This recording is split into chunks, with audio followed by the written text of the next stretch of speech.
好，如果有人现在他目前就是在看房子，要寻找这个所谓的都更，我刚听你们讲之后，现在恐怕很害怕，要不给他们一些建议，给他们一些 paper 啊。那个都更也不是说完全不能投资啊。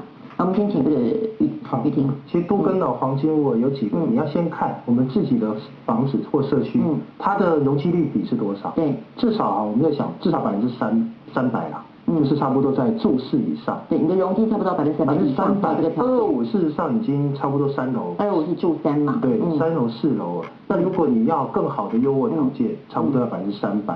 那再来最好是能够4层楼以下。因为4楼以下本身土地面积十分大。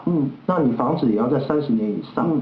住户少，店面少，少加盖，少增建。为什么要店面少？店面少，你看我店面营业收入的问题。对啊，我有商业利益，店面比较难整合。对，我店面，我一个月可以租人家20万、30万。你跟我讲，1楼换3楼换5楼，我被我爸打死。我爸说什么？这家店我们吃3代了，你是第3代，我们都不用工作了。店面少，户数少，还有呢？少户数少加上土地持分一定要高，最好是原容积没有用完。过去的容积可能就已经蛮高的，但是没有用完。那一定要临大马路。要在巷弄里面。临大路盖的比较高。要比如说什么是路啊？要街，不要巷弄。要路要街。那再来最好是在豪宅附近。你豪宅附近有机会都更，哇，人家旁边一坪卖200万，我们这老社区才卖40万，我要都更，我要都更。豪宅附近还是很贵啊。豪宅附近的老房子啊，现在那个地保旁边有一些都在谈都更的。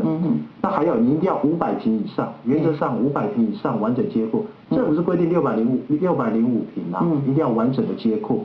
那还有你一定要在捷运附近，好，学区附近最基本的，最重要。如果我们的社区是地震危楼，就你的屋况够惨的话，够惨，大家都不要住在那边了。